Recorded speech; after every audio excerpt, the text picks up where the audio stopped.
വനാന്തരങ്ങളിൽ മാത്രം കാണപ്പെടുന്ന മരച്ചീനി അരച്ചു കലക്കി പുഴുങ്ങിയ അതെ പൂപ്പു അല്ല ഫൂഫു. ഇവനെ നമുക്ക് തുണ്ടം തുണ്ടം അരിഞ്ഞു നുറുക്ക് നല്ല ക്ലീൻ കുട്ടപ്പനായിട്ടുണ്ട് ഇവൻ. So let's grind it. അരേ ബുദ്ധു, വെള്ളം ഒഴിക്കാതിരിക്കുവാണെങ്കിൽ ഇത് അരിയുമോ? ഇങ്ങനെ ഇരിക്കും. അപ്പൊ വെള്ളം ഒഴിക്കണം. Tapioca juice is ready. Now let's take our African food by pouring our tapioca juice in the pan. Let's put salt for taste. Stir the mixture until it's cooked. Ooh! I remember my last week's chewing gum when I see this. വയറിളകിയ കപ്പ പോലുണ്ട്. African fufu.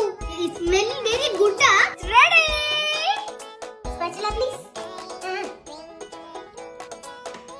It's taste time.